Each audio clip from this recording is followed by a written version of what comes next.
Mr. Whitaker, thank you for your presence here today. This hearing is important because there are many Americans throughout the country who are confused. I'm confused. I really am. We're all trying to figure out, who are you, where did you come from, and how the heck did you become the head of the Department of Justice? So hopefully you can help me work through this confusion. All right, well, Congressman, Mr. Whitaker, that was a statement, not a question. Okay. I assume you know the difference. The investigation into possible Trump-Russia collusion in the 2016 election has resulted in 37 indictments. Is that correct? I believe that number is correct, but most of those folks were Russian citizens. 34 individuals have been indicted, true? While I haven't counted those as I prepared for my hearing preparation, I believe those are consistent with the numbers that as I know them. 3 corporate entities have been indicted, correct? I believe so, correct. The investigation has identified 199 different criminal acts, true? I haven't counted every indictment, but that sounds consistent with what I understand. There have been 7 guilty pleas, correct? Yes, there have been 7 guilty pleas. 4 people have already been sentenced to prison, true? I believe so, but I do not have this information in front of me. So to the extent that, I disagree with you, it's because these are facts. Understood, thank you. Trump's best friend, Roger Stone, was recently indicted for lying to Congress in connection with his possible involvement with WikiLeaks and Russian interference with the 2016 election, correct? Yes, and I mentioned Mr. Stone's indictment and arrest. Trump's campaign chairman, Paul Manafort, pled guilty to conspiracy to defraud the United States, true? Mr. Manafort did plead guilty, yes. Trump's deputy campaign manager, Rick Gates, has pled guilty to lying to the FBI, correct? While I don't have the indictment in front of me, I have no reason to disagree with you. Trump's former national security advisor, Michael Flynn, has pled guilty to lying to the FBI, correct? That is a true fact, yes. Trump's longtime personal attorney and consigliere, Michael Cohen, pled guilty to lying to Congress about the Trump real estate organization's Moscow project. Is that true?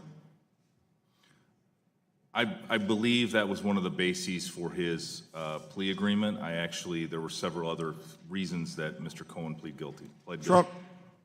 Trump's campaign foreign policy advisor, George Papadopoulos, has pled guilty to lying to federal investigators about his contacts with Russian agents during the 2016 campaign, true?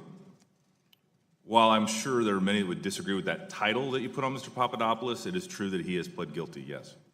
So despite all of the evidence of criminal wrongdoing that has been uncovered, do you still believe that the Mueller investigation is a lynch mob? Congressman, can you tell me specifically where I said that? I'd be happy to. So in a tweet that you issued on August 6th of 2017, you made reference to a note to Trump's lawyer, do not cooperate with Mueller's lynch mob. You recall that?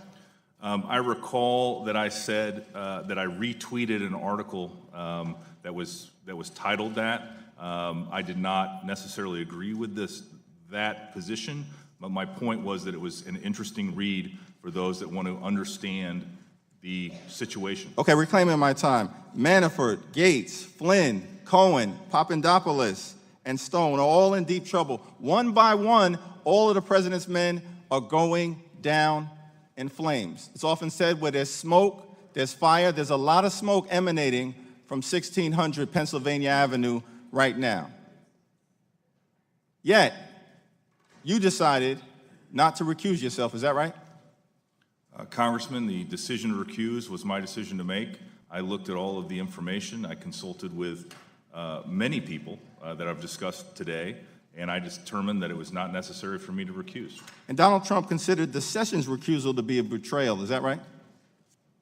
Congressman, I have no idea as I sit here today what the president believed about General Sessions' recusal. Okay, so let's be clear. The investigation into Russia's attack on our democracy is not a witch hunt, it's not a fishing expedition, it's not a hoax, it's not a lynch mob, it's a national security imperative.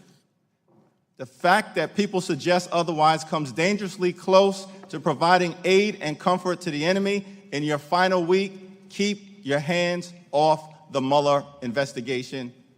I yield back.